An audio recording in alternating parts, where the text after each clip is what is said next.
Good evening and welcome to Just Events Online Weekend News at 9. I am Rashidat Muraino. The news headlines. Federal government unveils AI model for local languages. Vice President Shettima departs Abuja for UN General Assembly in New York. Kwara PDP candidate marks 1-year anniversary of alleged electoral robbery. Representative Deputy Speaker congratulates Oluremi Tinubu on 65th birthday. Government unveils 10-year livestock growth plan. NDDC advocates alternative dispute resolution to promote peace in Niger Delta. Retired civil service asks government to address welfare. Sokoto begins graduate recruitment on Monday.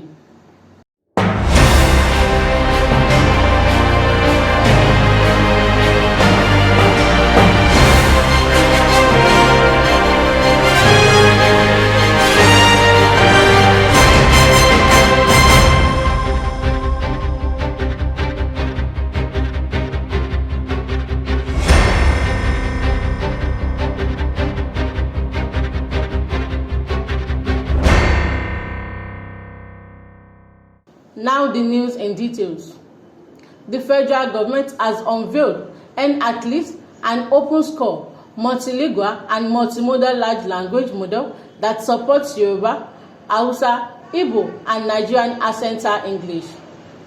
Minister of Communications, Innovation and Digital Economy, Dr. Bosun Tunjani, who announced this in a statement on his X account on Saturday, stated that the artificial intelligence was launched on the sidelines of the 8th United Nations General Assembly in New York.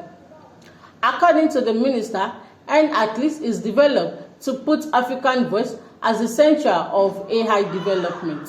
Vice President Kashim Shettima has departed Abuja to attend the 80th session of the United Nations General Assembly, holding in New York, United States of America.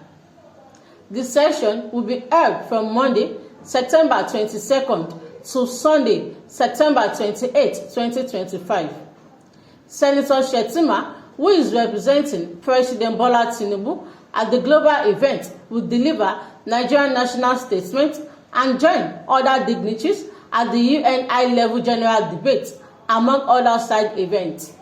A year after the Kwara State local government election, the People Democratic Party councillorship and chairmanship candidates have accused the ruling All Progressive Congress and the Kwara State Independent Electoral Commission of obstructing a daylight robbery of their mandates. At a press conference in Ilorin, the candidates said the election was a shame and that the past year has been one of the misgovernance and failed premises. Speaking on behalf of the candidates, Comrade Saka Muftar Harel Maradun said September 21st, 2024 will be remembered as the day democracy was murdered in broad daylight in Kwara State.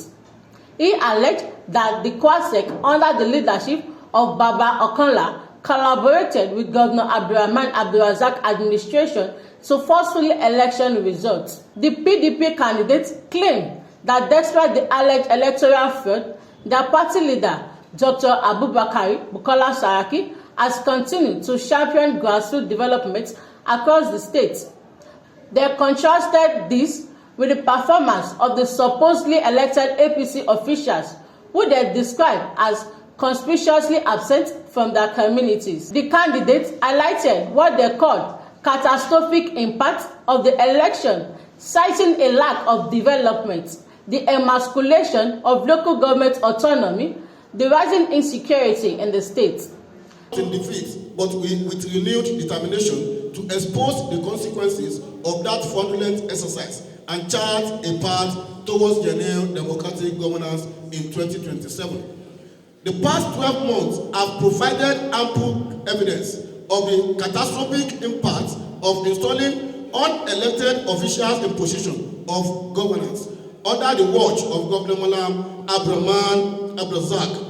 Kwara State has witnessed an unprecedented level of misgovernance that has left our people more impoverished, more insecure, more and more disillusioned than ever before. The government party's political calculations have consistently trumped the developmental needs of Kwarans, resulting in the deliberate denial of critical infrastructure projects across various communities simply because they are perceived as strongholds of political enemies. They agreed that the elected officials are mere puppets who have no real power and are incapable of addressing the needs of their constituents. The group concluded by calling on Kwaras to prepare for the 2027 general elections and to correct the abstraction of current administration. They urged voters to reject what they call the politics of division and electoral fraud and to restore genuine democratic governance to the state.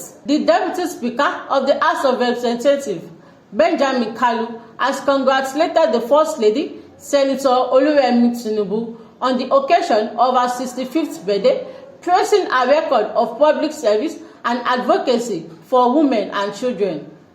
Kalu's congratulatory note was shared on his official X account on Sunday.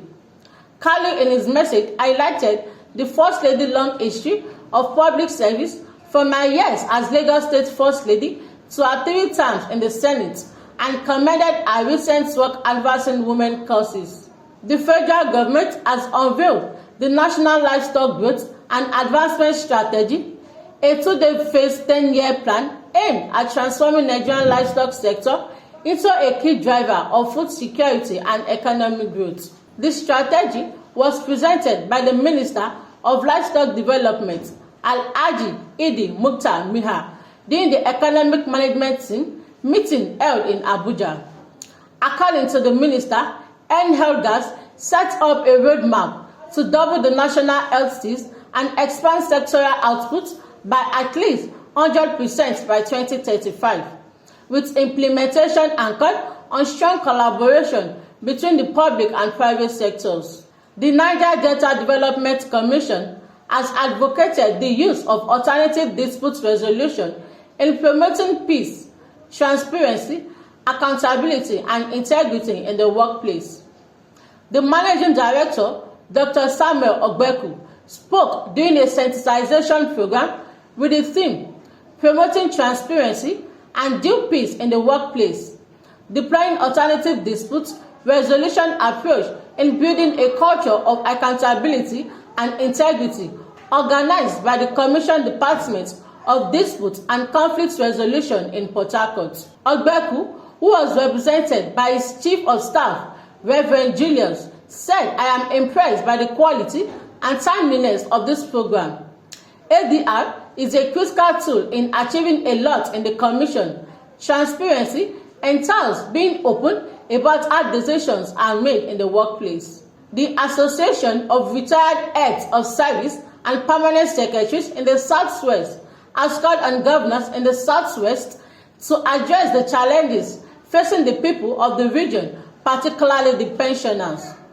The association specifically urged the governors to address challenges such as unemployment, poverty, food insecurity, and infrastructural defeats, among others, in their prospective states. The state president of the Ondo State chapter of the association, Mrs. Grace Ajayi, stated this during her address at the annual general meeting of the association held in Akure, the state capital, on Thursday. The Sokoto state government has announced that its recruitment exercise for graduates will commence on Monday, September 23rd and run until October 6, 2025. In a statement released on Saturday, the Secretary of the Recruitment Committee, Gandhi Mohammed, said the process was aimed at providing employment opportunities for qualified indigenes of the state.